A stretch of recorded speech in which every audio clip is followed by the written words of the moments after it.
if someone comes into a Quaker meeting and they see all these people sort of acting out of their usual roles, we see all these women that are like really out there and leading and, I don't know, being amazing and powerful and exciting is what I think.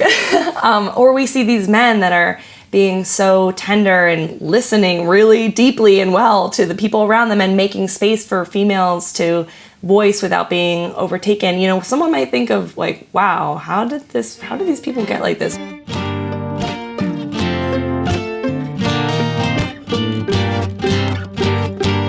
In my assessment, we definitely have just such a strong history of male and female empowerment, and that we want it to be equal.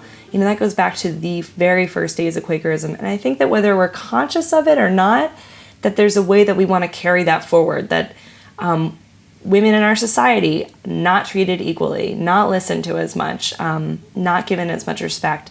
And so in Quaker Meeting and Quaker communities, we really want to make that more possible than what you might see elsewhere. I think another thing is a critique of, consciously or not, it's a critique of how oppressive our gender dynamics are today. And that's something I see in the queer community too, is a lot of people saying like, whoa, hold up, this whole thing that we have going on in society is really violent, whether it's physically violent, but it's emotionally violent. It's violent towards us growing into who we can be.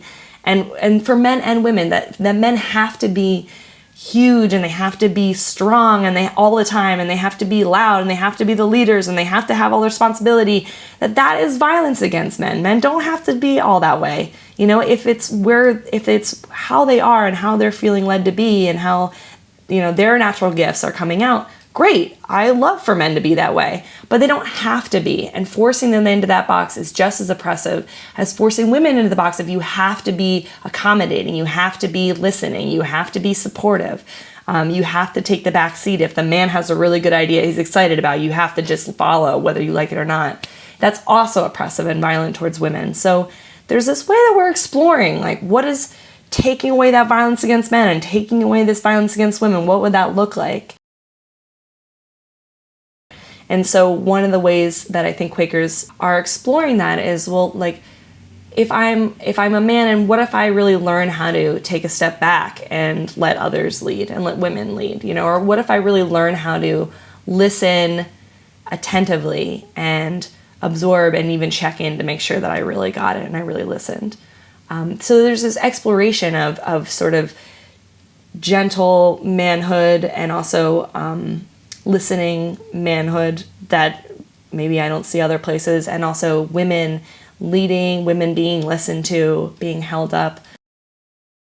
And it's not always, it's a bumpy road. It's sometimes we have women that are totally like unbound and they're just going off, and you're like, okay, well, like, some balance there would probably be good. And sometimes we have these men that actually feel like they can't be strong and big because they maybe would be a bad liberal Quaker, which I disagree with, but I really get why it would pan out that way, that they feel that way. It's such a funny dynamic in our communities that we have this loudness and this quietness. We have this forward leading passion visionary, and we have this like gentle listening open tender thing. Like, we have both.